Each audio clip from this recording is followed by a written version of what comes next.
Betsy and Thomas here for the American Intelligence Media, where today we're decoding the Trump tweets of June 26th. The first one, Thomas, reads, early this year, Harley-Davidson said they would move much of their plant operations in Kansas City to Thailand. That was long before tariffs were announced. Hence, they were just using tariffs, trade wars as an excuse. Shows how unbalanced and unfair trade is, but we will fix it. Do you want me to read the one after it too? No, that's good. Let's stop there for a second. And yes, Trump tweets. Oh, I love Trump tweets because there's always so much to them. Okay, you guys are going to mess around with Trump, and you come and you lied to him when you knew you already had the deal in Thailand, and then you come and you made a big deal so that your brand name would go up, and you got Trump to support you for your brand name, and now you're going to go to Thailand because why? You're going to make smaller bikes, cheaper bikes. They're going to be awful, and the people who own the company are going to make a friggin' fortune. And they'll have all the drugs and all the things that Thailand provides, which is as criminal as it can be. And as soon as they say one wrong word against the person who runs Thailand, they put you in jail or kill you. So go ahead. Good luck with going to Thailand and opening a business there. It will not be your business anymore, which tells me they've already sold out and they were lying to him when he was there just to get more branding so that they could sell their company for a bigger amount. Well, the tweet continues on. We are getting other countries to reduce and eliminate tariffs and trade barriers that have been unfairly used for years against our farmers, workers, and companies. We are opening up closed markets and expanding our footprint. They must play fair or they will pay tariffs. Closed markets, insert the word China. Footprint, insert the word we are going to manufacture. You are not going to take our IP anymore, China. And you are not going to just simply manufacture for us, steal our IP, make knockoffs, and then sell them for half the price. It's not going to happen anymore. Well, I hear that about the IP in China. You mentioned this before, but what are we going to do about the U.S. Patent Office stealing intellectual property from American entrepreneurs? They steal it up front from the patent, you're right, and that's the British and Serco, and we've shown how that goes. But the Chinese like to just do it from reverse engineering. They say, oh yeah, we'll build this for you, but it has to be built in China, and now please give us the specs to build it. Oh, now we're going to make one just like it, but we're going to put our control devices in it. There's no such thing as anything coming out of China for America that isn't meant to harm us. Think back historically, folks. They're not our friends. And if you do business with them, you better be careful. That was a closed market for a long time, and then it became open by the World Trade Organization, which Trump wants to basically close down. I want to point out something. The farmers have been treated so badly that after veterans, the number one category of worker in America for suicide is a farmer. Why? NAFTA. Trade deals. Obama selling out his own people. But think about this. Without our farmers, we have no country. We have to eat. Obama murdered workers, killed farmers, and bombed U.S. companies, economically speaking. He destroyed everything that we had in this country and sold out to literally island nations like Taiwan to become our manufacturing centers. And then we have to pay the shipping costs back and forth, and then that fed the OPEC dollar, and it's just an insane thing. Now we do it with South Korea, and we're going to do it soon with North Korea as soon as they come around. And Taiwan, China is beating up on Taiwan right now. As I've said, the big war right now is China and Taiwan on the earth, and then our border, our economic war with China, and our war on our southern border. And so please remember that when Trump is fighting for farmers, he's fighting for farmers' lives.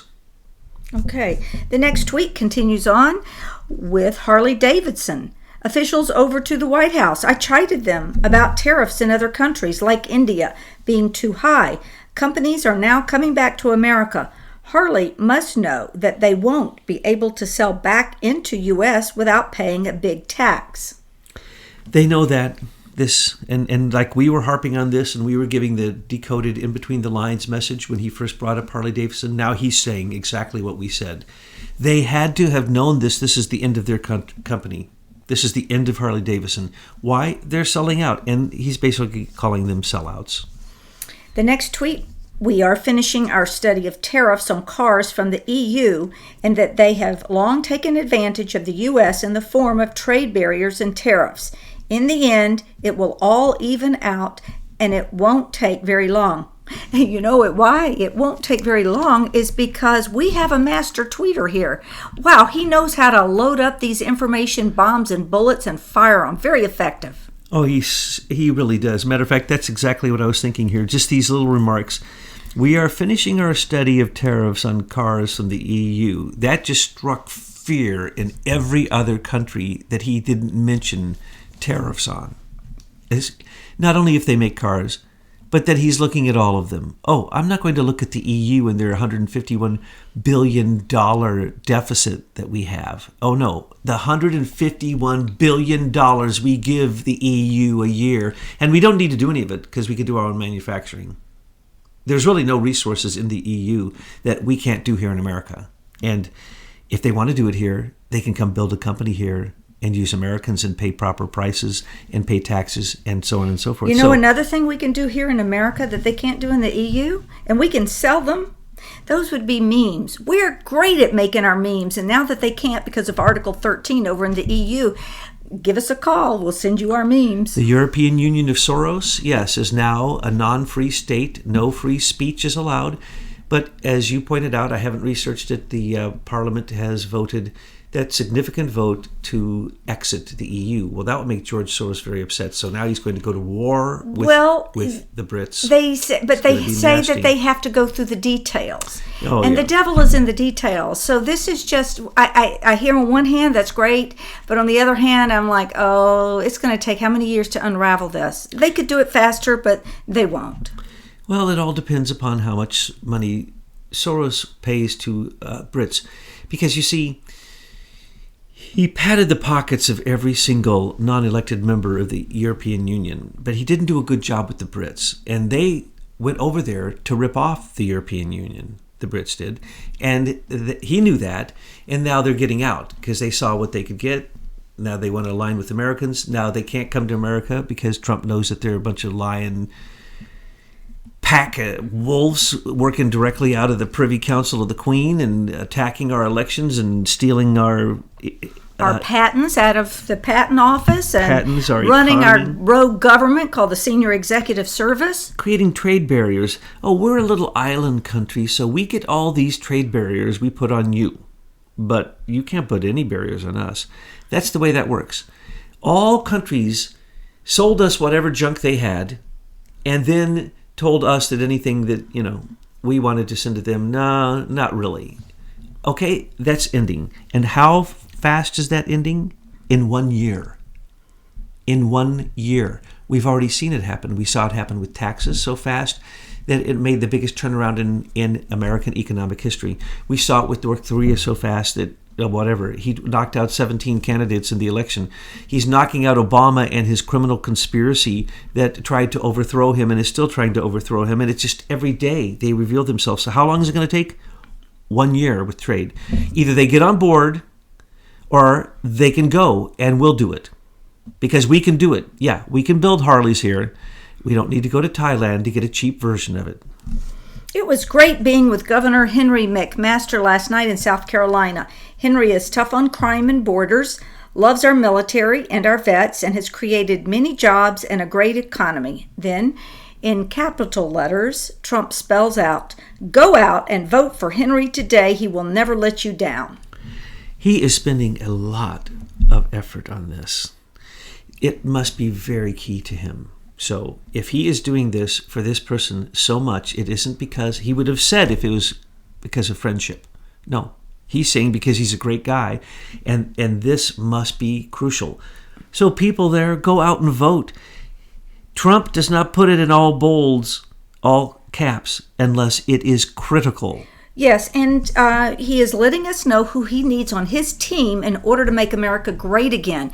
And the sooner that we can give our president the players he needs, that's how we build a winning team.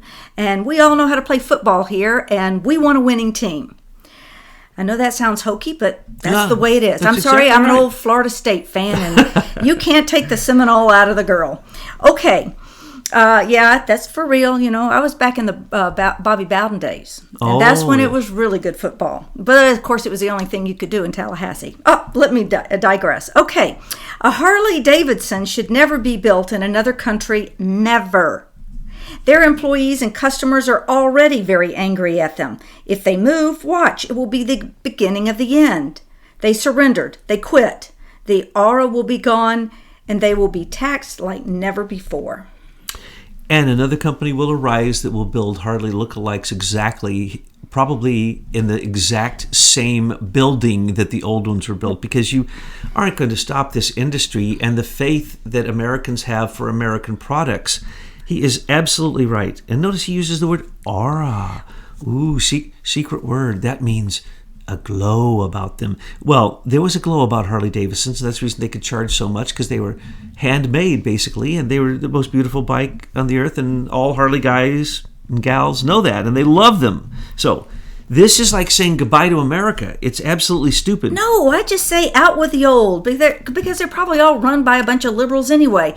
A new company could be born, and we can call them MAGA cycles. And these could be, after who we are as an Americans, what Harley was at one time, but no longer is. I love that. MAGA cycles. And we want that vehicle to look as shiny and bright as any Trump hotel. Every detail taken care of. Don't you see it? Nice leather. Okay. Better than even current Harley-Davidsons. Yes. A little step up. Yes. Increase the technology so that the cheapened version of Harley that they sell to the Taiwanese government, by the way, you might be thinking you're selling it to a person, Harley-Davidson guys and gals on the board. No, you're not. You're selling it to a country that has a divine king ruler who speaks for God. And if you even cross them, they put you in jail forever or kill you. So good luck with that. I can hardly believe that they would choose Thailand. That is the most ridiculous choice they could make. Okay, the face of the Democrats is now Maxine Waters, who, together with Nancy Pelosi, have established a fine leadership team. They should always stay together and lead the Democrats, who want open borders and unlimited crime, well into the future, and pick crooked Hillary for president. Before you get started on that, we just finished an audio where you wrapped together all of those characters. Maxine Waters, Nancy Pelosi, crooked Hillary, and you also added Dianne Feinstein. Mm-hmm. Well, this is the way that I'd do it this time, because he uses the word face. The face is Maxine Waters and Dianne Pelosi. Yeah, they're two-faced, and both are just disturbingly good members of the Republican team. They are the best players on the Republican team because every time they open their mouth, they lose Democrats and we gain Republicans because they are so ugly. And every time they open their mouth, they get uglier. And Pelosi's teeth pop out of her head and she can't remember who the president is. And she gets everything wrong and she doesn't know where she is. 12 times in one speech, she forgot what she was saying, what she was doing, okay? She is completely senile. And Maxine Waters, keep on yelling until they lock you up. That would just be beautiful. And then people like Loretta Lynch, who told people to go out and literally get killed on the street, to resist, to cause blood, to draw blood, to die. Okay? That's those kind of those faces. Yeah, they need to just go to jail. Then we have the heart of the Democrats. And that would be the two black evil hearts of Mark Warner and Adam Schiff. One on the Senate Intelligence Committee, one on the House Intelligence Committee, who just every time they open their mouth, they tell such fantastic lies. They're just like Pelosi and Maxine Waters. They couldn't tell the truth without a part of them just bursting inside. And who is the last person I'm going to put on this list? That's the face, the heart. Well, I'm going to name Chuck Schumer as the ass of the Democratic Party because he is nothing but an obstructionist ass. And that's the way that I would look at that. Hillary Clinton, not president. And anyone who could elect her just shows that they are not thinking, period. They cannot possibly be thinking and elect Hillary Clinton for any office after we've seen the crime she's already committed and her husband. And remember, that those elections were so rigged for Hillary at so many different profound levels. You cannot believe it. If you've listened to all of our audios, you'll know how profound the election rigging went. And she still lost, which says a lot about the patriot movement out here. So if you're feeling kind of down about things and you're thinking things aren't moving fast enough for you, remember, we won the first big hurdle, and we're going to win every single one of these things that's on the Trump agenda. So you got to hang in there, continue to educate and enlighten anyone you can. Now, the next tweet comes from a quote from Judge Andrew Napolitano. Quote, "The most profound question of our era. Was there a conspiracy in the Obama Department of Justice and the FBI to prevent Donald Trump from becoming president of the U.S. and was struck at the core of the conspiracy?" Close quote. I have two answers for that. First part is yes. Second part is you have to add a few things. So is it in our era, that era back to the first revolution, the American Revolution? Yes. Since then till now, this is the biggest conspiracy. Because it's to unseat, not only destroy an election, but unseat a duly elected president, even as we speak. But then, Judge, the reason Napolitano is where he is because he adds things. Is Strzok at the core of the conspiracy? Yes, we told you that that's who they would blame from the beginning. But you need to add something there, Judge. You need to add who is at the core? No, not Strzok. Obama was at the core. Strzok's messages prove that. Therefore, Biden, Rice, Comey, Clapper, Lynch, Kerry, Warner, Schiff, Clinton, Podesta, and the rest of the D.C. mob were at the core. And Strzok was simply taking orders. And so everybody's going to paint him as the fall guy, and we told you they would. We told you. We named it instantaneously. Long before anybody else did, before we even knew his name. Basically, look, y'all, they're going to cover with national security as their excuse that they attacked Trump as a Soros color revolution before the election and as a Soros regime change after the election. And it's going to fall to one person. Whoever the head of the FBI counterintelligence is, his top lieutenant. That's who will go down. And that would be Peter Strzok.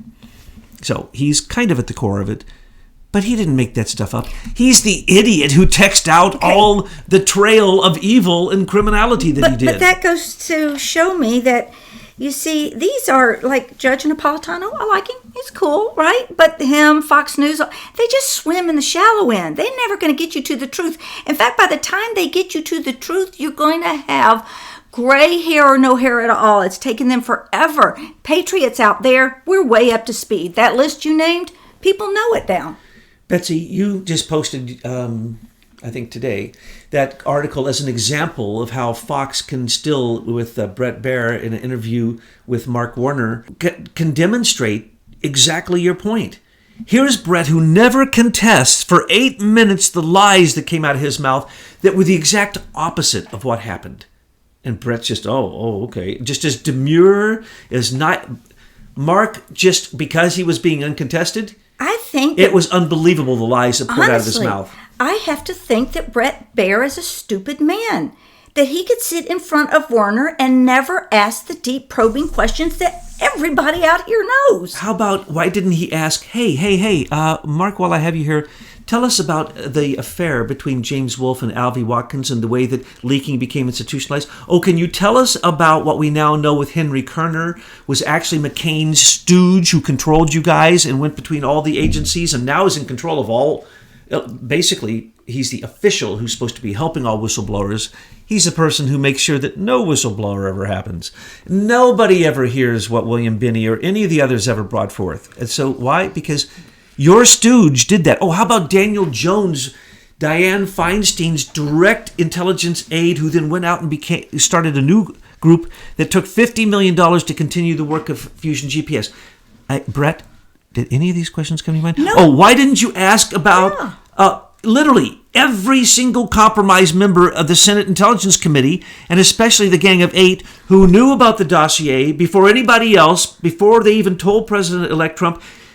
If a fifth grader looking at that dossier would have known that was fake, and that the people who wrote it needed to be investigated, not the people named in it. And plus, Mark Warner, wasn't it you who in January of 2016, the first person who sent your aide over to talk to Christopher Steele to basically say, come on over, you're going to be working with the Senate Intelligence Committee to create this dossier that you're being paid for through basically circuitous means, through Fusion GPS, through a lawyer, Eric Elias, through Perkins Coie, to hide the fact that literally donations to the Hillary Victory Fund went to pay for this opposition research, which paid Ukrainians, Brits, Russians, and all kinds of agents to come up with false information used for a FISA court warrant, one of the first ones Comey got in the entire time he'd been there, and especially the only one he ever got for a confirmed Russian spy, Carter Page, who was his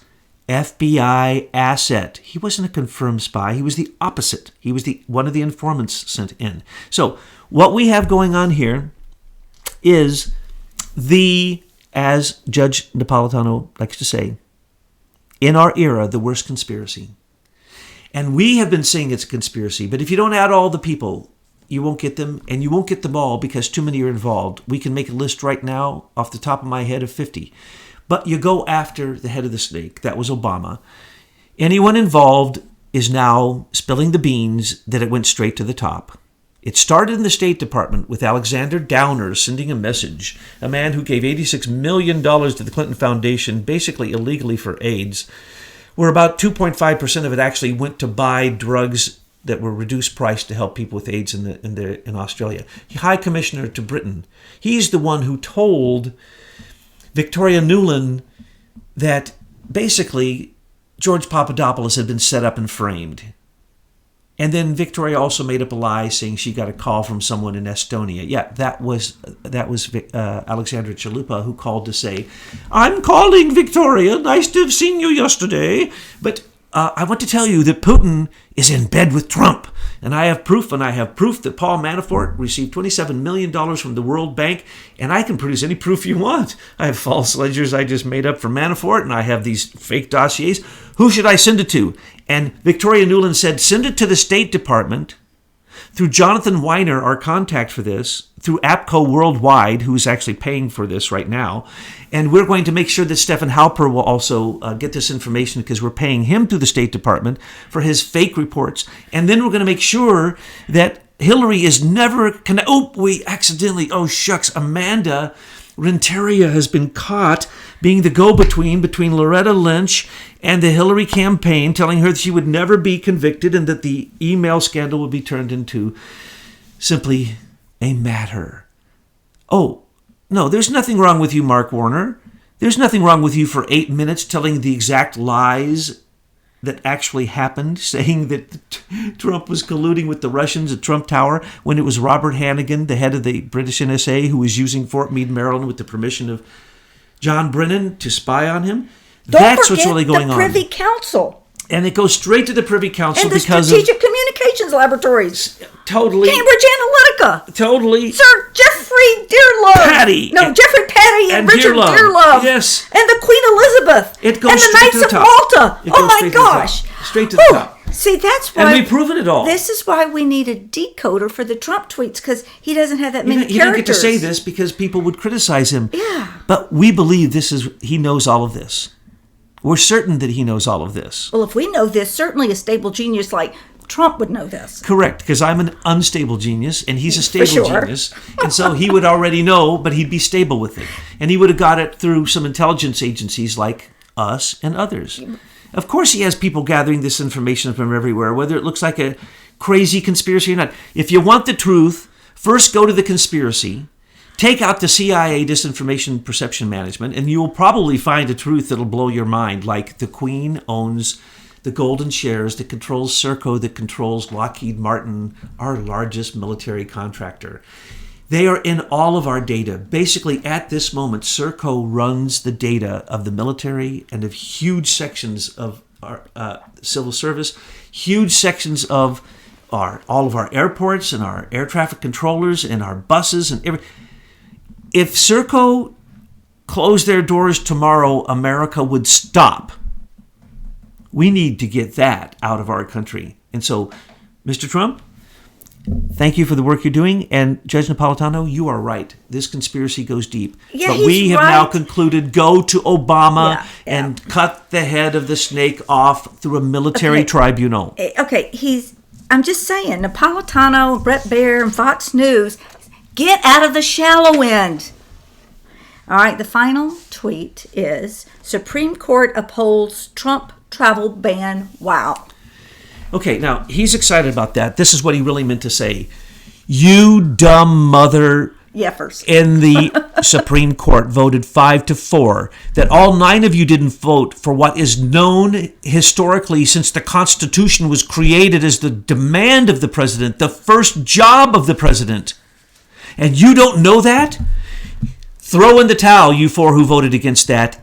Any idiot would know that. Oh, no, and so they he's get their saying, well, they appointments voted for for life. it. Oh, yeah, but look at the delays that happened and how many still came in and how many lives will be lost because you won't enforce the U.S. Constitution. You Supreme Court judges who voted against it should be ashamed of yourself. Well, they're old, and they will die off, and we will replace them with MAGA judges.